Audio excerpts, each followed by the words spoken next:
help is on the way, dear. Shut the Front Door, a podcast from Infinity Hydration and Wellness. Join us for holistic health and wellness talk designed to help you feel better emotionally, mentally, and physically. Time to dive in. Hello, everyone. Welcome back to Shut the Front Door. You can find us on all social media platforms, so make sure you keep an eye out for that. Today, we have the wonderful Jenna with us, and we are going to talk about a conversation topic that a lot of us are not comfortable talking about, or we don't talk about enough, and that is grief. So let's just talk about how everyone's grief journey is actually different. Jenna and I had a great time actually just sitting down and talking to each other about how like our stories are totally different from each other, but we lost the same figure in our lives. So it was kind of cool to kind of see how our journeys are not alike. So we don't want anybody to think that they're all alike. So Jenna, you want to like start us off with some good story with your loss? Touching base on that, even going into losing the same figure, you know, I have an older sister and she had a 2-year-old daughter when we lost my mom. We lost the same figure, but the figure in my sister's life was the mom and the grandmother. Mm-hmm. I lost my business partner. My mom helped me in every business that I've ever started. So, there was a very big disconnect in the things that we missed her about her or where she could show up in our lives even afterwards. Right. Yeah. And it's, you know, I imagine my sister connected a little bit deeper with some of her friends who have lost parents, who have children too, where I felt like I couldn't understand her, or like, I felt like I didn't know how to even support my own sister, and we just lost the same person. Yeah. Right? Mm-hmm. And that's like, that was hard for me to even like think, how do I support my sister? Yeah. I feel like I had a great support system when I lost my gram, but I also lost a gram, my best friend. I always called her my soulmate, and she was my mom because she was my standing mom. She raised me. So it was a little different for me, I think, to experience. So I feel like I was able to help a bunch of different people in our family. I couldn't nearly help my pap, who just lost his wife, because I didn't have that relationship with her.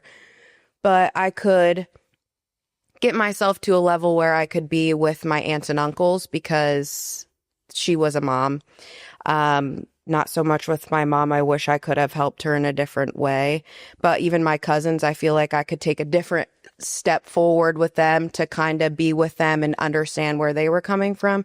So I feel like, it's totally uncharted territory for sure. It is. And for me, it was challenging because that death brought me 1,600 miles back here.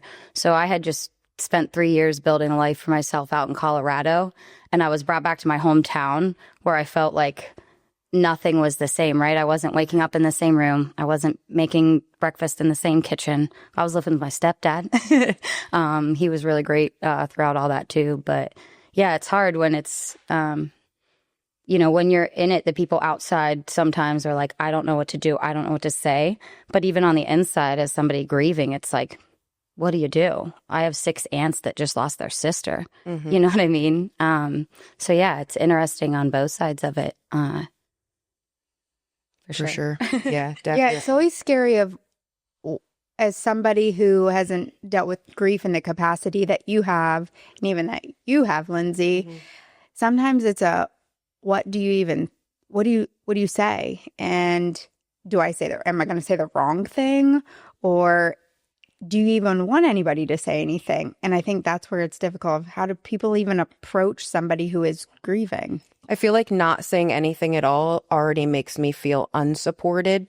Just for myself, I feel like even just saying, how are you, even though you know how I'm doing, still means that you care. I feel like I just wanted that. I mean, I had that. So I think for me, it just reminded me like, hey, I am a thought. Like, you're with me. Like, I'm still thinking of you, whether you don't know what to say. Right. It is a topic we don't talk about. And I fear that people are afraid to say the wrong thing, that they just don't say anything, which doesn't make that person that lost somebody feel supported in any manner. Yeah. And, I mentioned that I got brought back here, but in a way that was a blessing for me because I also got brought back to like my family. My mom was one of 7 girls. Yeah. So I had a big family. I think I had a cousin in Pittsburgh that beat me home because I couldn't get a flight.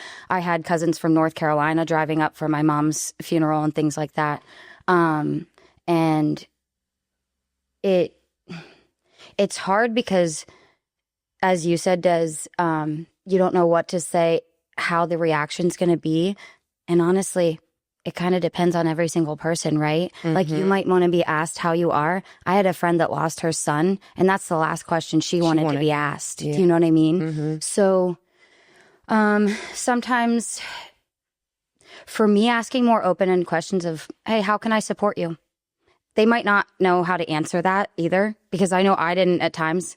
Like, I remember being at points in my grief journey, especially early on, where I didn't even want to be around myself. So I didn't want anybody else coming and being around me. Yeah. Like, I'm someone who genuinely likes myself most days. So to have that feeling of I was so down and out that I didn't even want to be with myself in my own body. I didn't want other people to see me like that or be around me like that, right? But then there's people that come and they like pushed my buttons and pushed through that. And there was like those moments of like, thanks for sitting with me. I didn't need you to say anything. We didn't need to have a conversation. We didn't need to go out bowling. But like, thanks for coming over on the couch and watching a movie and sitting in silence with me and not being afraid to do that. Yeah. Right? Not being afraid to sit in silence. Because I think that's something that we as humans, grief aside, right? Grief aside. Grief aside, silence scares people, right? Because they're just like, oh, I have to fill that silence. No one likes to be uncomfortable anymore. Yeah. Correct. So much uncomfortableness that even grief alone, right? Dealing with that gets to be uncomfortable. And then you add silence on top of it. Yep. And we're saying bring it all in. I mean, going through grief counseling in general, which I did when I lost her, there were moments where I hated sitting in silence. But as you know, even me going to school for that, it's a skill that almost all of us students struggle with because you just want to make sure that you're ensuring that they're okay. But it actually makes you think a little harder. So I do love that you brought that up. Yeah. And one of my favorite things that somebody did for me was, I remember it was one of the nights that they were checking in on me and they were like, hey, tell me one of your favorite memories with your mom. Mm-hmm. You know what I mean? Like, unfortunately, I don't have any time to make any more memories. So you might hear the same one more than once. Yeah. You know what I mean? I might tell you about that birthday that she sang to me, like the last birthday that I have a video. Why did I take that video? I don't know. But my intuition took a video of her singing my birthday to me at 10 p.m., you know what I mean, in her kitchen before I drove back to Colorado. Mm-hmm. And I get to play that for myself every birthday. Do you know what I mean? And that's like, just sharing those moments, like, because I don't know how you felt, but like, even up until, honestly, the last year, I struggled to feel joy. I felt guilty for being happy or for having fun or like things like that. Like, it was hard because she was the first person that I called, whether it was good, bad, indifferent. And so it was like I lost that like first person, like I constantly would go to first response. Yeah. Like the first person that I was so excited to tell something to that I was like, I know they're going to be as excited as I am, you know? Mm-hmm. And I would literally stop and be like, I don't know who to text. And I have my sister. I had an amazing support system. Like, I don't mean to make it sound like that, but that was just like such an automatic thing for me that I was like, oh, I was almost like, who's going to be that person for me now? Who's going to be she was my biggest cheerleader, right? Mm-hmm. Like we always have, everybody has one of those in their life. And she was just always mine. Like vocally, like when I played music out in my 20s, she would always call herself a groupie. She would like, oh my gosh, I love that. It didn't matter if I was just like opening up for a half hour for a friend's set or anything like that. She would come, she would bring friends. Like she would just have her own little cheering section and everything. So yeah, I think that was a really hard thing to wrap my head around. I don't even think I recognized that I was having a struggle with that at first, if that makes sense. Like, I didn't know how to be joyful, and that made me sad. But it took me a good amount of time to even realize that that was happening, and that I needed to figure out in my own mind, like, how do I get over this? And how do I allow myself to let grief and joy, you know, sit hand in hand together. Yeah. Like, they can, you know, live side by side. They're parallels. Yeah. You know, Lindsay, I think of you in that aspect of the Bruno Mars ticket. Oh my gosh. You I know. So my Gram's like wish, even before she was sick, was I want you to take me to go see Janet Jackson. I haven't seen her since you were like 5. I want you to take me to go see Meghan Trainor, and I want you to take me to go see Bruno Mars. Well, needless to say, I saw Janet Jackson, and I took my cousin because that was the first concert that we ever went to together, and I did that in memory of her. I went VIP to see Meghan Trainor with my sister so my sister could experience that. And I did spend $4,000 on Bruno Mars tickets to be in the front so I can see every bead of sweat for her. She's like right here. But I like fulfilled it all. But again, like, I want to come back to our experiences being different.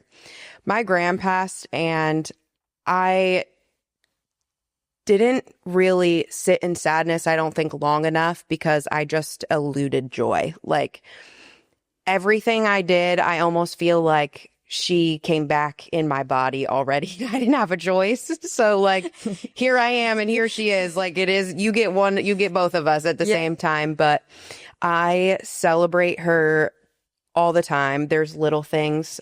We actually had someone come in, and it was her socks, and I lost it, and I bawled hysterically in here, and I just was like, can I please hug you? And like, I hugged her, and Desiree was like, are you okay? I was like, it's just her socks. It was like crazy. I hadn't cried in like, I can't even tell you how long. She made us all cry. Yeah, we all. I think on everybody it cried. was sadness that I saw the socks, and like, I almost didn't see the patient. I saw like my actual gram like embody. And it was like a lot. It was overwhelming. And then the happiness just crept right in there. And I almost couldn't, like, I was just overjoyed. I didn't even know what to do. No, I love those moments. And I love people that like embrace and share those moments with you, right? You know, I know the first fall that after my mom had passed, because she passed in like mid-October. So the following fall, I was buying mums from my friend's daughter's soccer team. Always did it every fall. And my mom's name was Wanda, not a super common name, though I swear I have met or heard of more Wandas in the last 4 years than I did in the 31 before that. But anyways, so they come in, there's like purple, orange, I don't know. There were probably 4 or 5 different color variations. Every single tag said Wanda purple, Wanda bronze, Wanda this. Like, it was Wanda under all the moms. I'm like, what? How? You know, and I sent it to my friend thinking, oh, you know, I was like, of course, my mom loved flowers. I think Des could attest for this. Like, my mom didn't go on vacations. She took vacation to sit at her house by her pool, by her deck that was filled with flowers, and that was her oasis. So I sent a picture to my friend, and I'm like, hey, I was like, how hilarious. My mom would come back in flowers, you know? And she goes, and even better yet, mums. Like, you know, like your mom. But yeah, so those moments are, I don't know, it's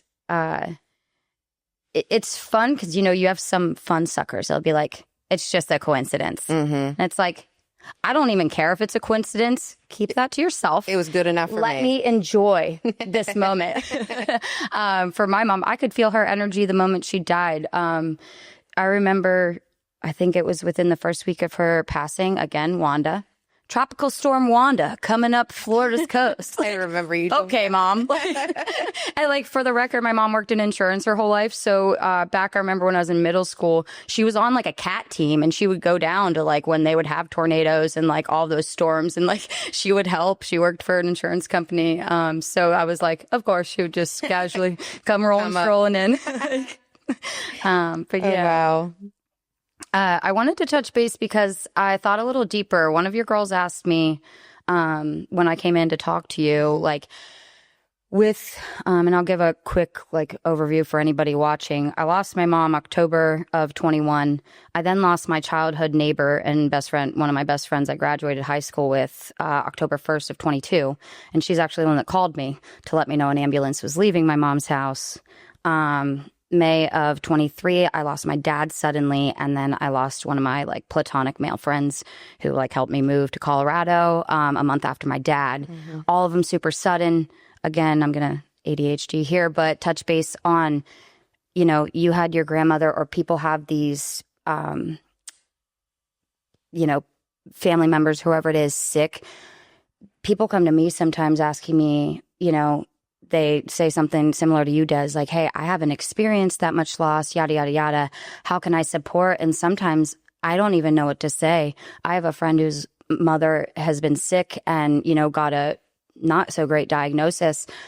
They come to me and I'm like, hey, please let me know how I can support you, because I have no idea how that feels. I have no idea how it would feel to watch somebody deteriorate in front of me. You know what I mean? As much as I experienced a lot of loss, it was all overnight.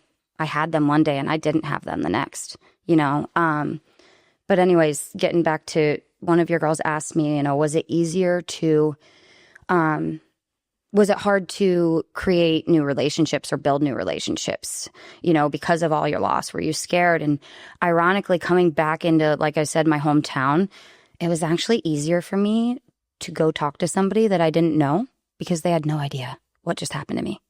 I didn't have them tiptoeing around what do I say or what don't I say. It was just daily conversation. And that's what I feel a lot of people leave, grievers out of. And it's well-intended, right? They're like, you have so much going on. I don't want to overwhelm you with this silly little thing.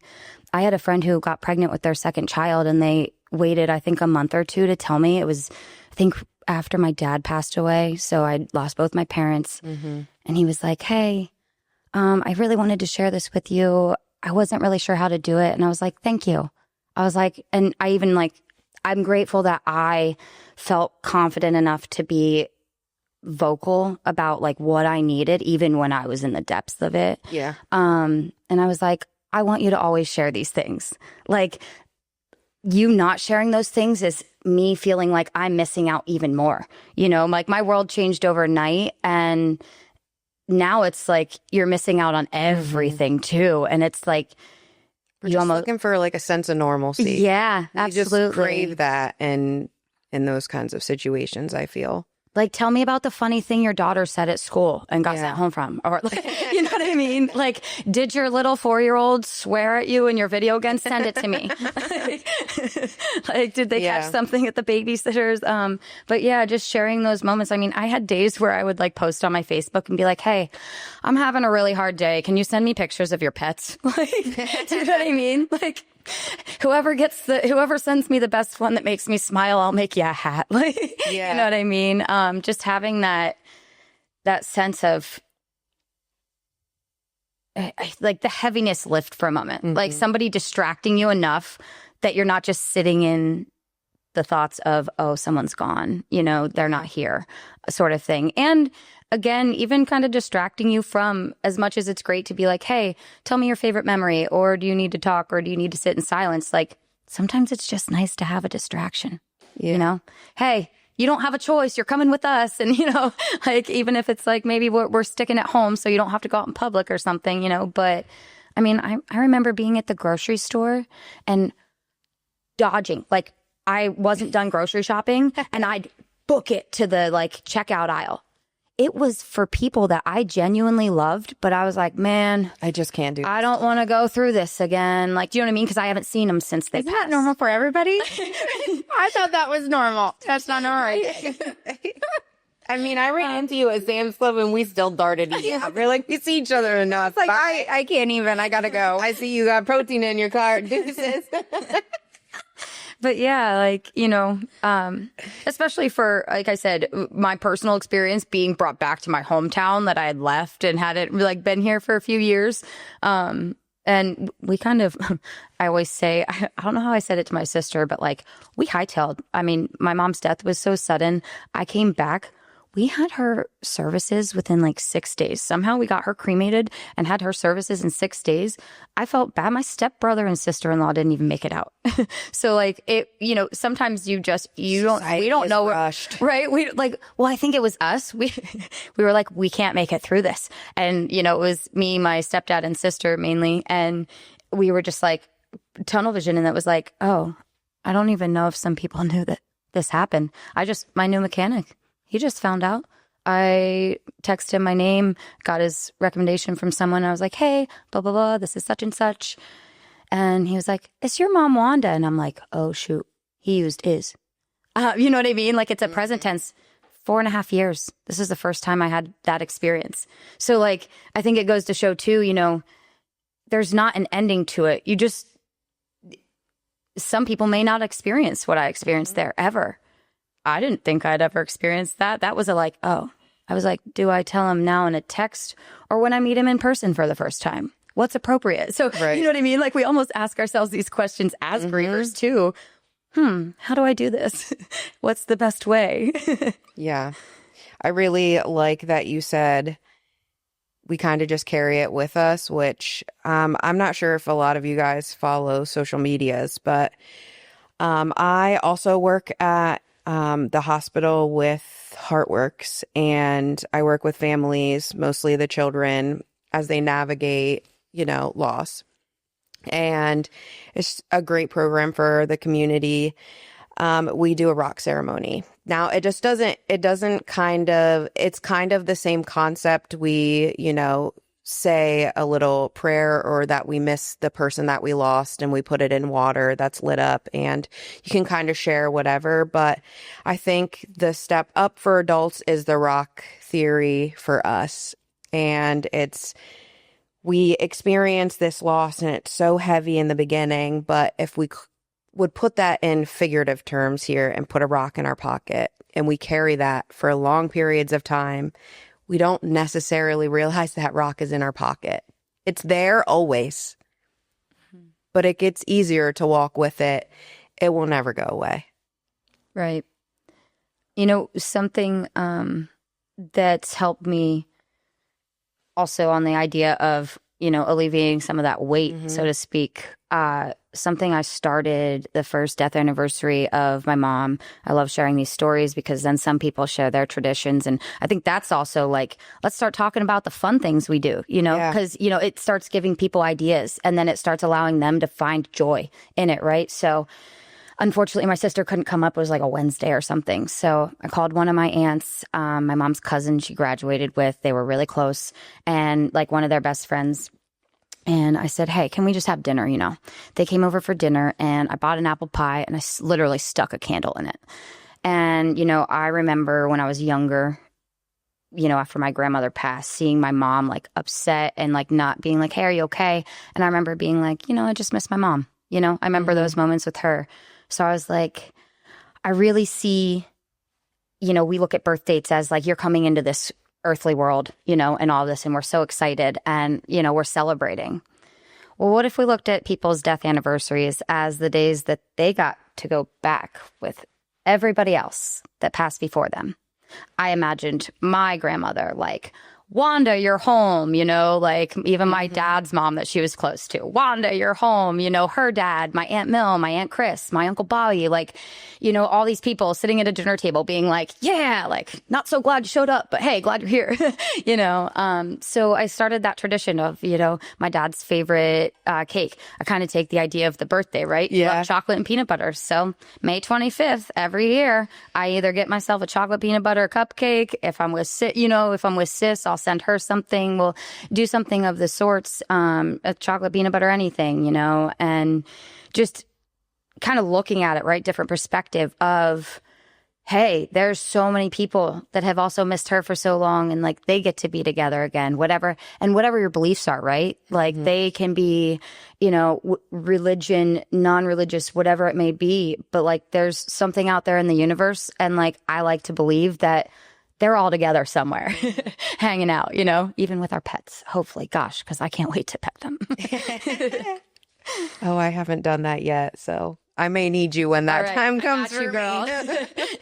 I think we have to remember too, for the people listening, only because I've seen so many people post, because I do randomly scroll occasionally.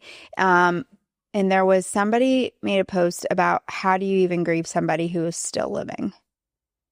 Yeah, Mm-hmm. that's hard. That takes a lot of work. I think it takes more work, like I still internally. do it every day. Just because you know they're here and they're an easy phone call away. But I mean, I have to have a boundary that protects myself. And, you know, I have another, I say child because I raised her in mind. So you just, So even the people walking around who, like, your grief, we know you lost somebody, but we Right. don't know walking around Mm-hmm. who may have just lost somebody, and maybe that person is still living. Mhm. So it goes back to just be kind, good humans. Amen to that. Just Right. be kind. And touching on that, honestly, I think you had asked me this when I stopped in the one day. I think it was one of you two, just about, you know, people who may not have great relationships with their mother or father or something like that. And then they find themselves venting or opening up to me about it. And it's this like, oh my gosh, like, I think you may have asked, how do you feel about that or whatever? Honestly, it makes me feel grateful as much as my parents passed away. I was 31 when my mom died and 32 when my dad passed. Hearing stories about experiences that people have only solidifies how lucky I was to have the parents I did. Mhm. Because like I had 31 years and 32 years with parents who loved me, who supported me. Like I've been an entrepreneur since 6th grade. Literally, I was starting jewelry businesses in middle school. Okay, like I remember. and my exactly and my mom was supporting it. My dad during COVID, my dad sent me money to like buy materials to make things, even though all of my accounts were shut down, so they weren't ordering. But he was like, "But you have time, like you have time, so you can use this time, and I know you will," sort of thing. Mm-hmm. So. You know, I had so much support to allow me this lifestyle that I love and that I get to like experience life in such a full way. And like, honestly, I've told friends, I'm like, man, I wish you could have had Wanda. Like, you know, my friend who lost her son, she knew my mom really well. And she worked at Michael's at one point. So my mom always went in to visit her. And my mom adored her son so much. So I always told her, I was like, he's good, you know, like I promise you, there's no doubt in my mind that Wanda found him as soon as she could, you know what I mean? And there is, you know, there's never going to be comfort in being like, my son's not here, my mom's not here, my sister's not here, my best friend's not here. But sometimes I do, like I find comfort in knowing, my friend who lost her son had also known my friend who had passed. So I'm like, you know, Rachel's up there pulling jokes. Like they were both jokesters, her son, John and Rachel. And I'm like, you know, they're up wreaking havoc. How do you say it? Wreaking havoc? I don't know. But just like, you know, is it real? I don't know. But it sure helps me get through, you know, feeling like they're also not alone, you know, like we have our support over here. And I think it's been really cool to build relationships because of my grief, because that's honestly one of the like brightest lights through it all, I'd say. Which brings me to the ending here because I Perfect. think this is really perfect. We would have had a different conversation years ago. Mm-hmm. We probably would have been sobsters and we would have been telling stories with pure tears in our eyes. Like, are we supposed to be happy or sad? And because we talk about this, look at the conversation we just had. So the message is, it's okay to talk about it. It is uncomfortable, but let's, like Des said, let's get uncomfortable. There is growth in uncomfortability. Get comfortable being uncomfortable. Exactly. The Because saying life is rings just true. uncomfortable and it doesn't get less. And don't fear that you're going to overstep. And if you do, I hope that that person if they would feel overstepped, would be able to express that. So definitely just keep that line of communication open with this kind of really hard conversation and topic to deal with. But I think we make it harder than it needs to be. But all right, everybody. Well, thanks for having Jenna. Thanks for coming and joining us on our podcast. It was so nice to have you and talk about this combo. And of course, always, Des is fantastic. But we will see you next time on Shut the Front Door.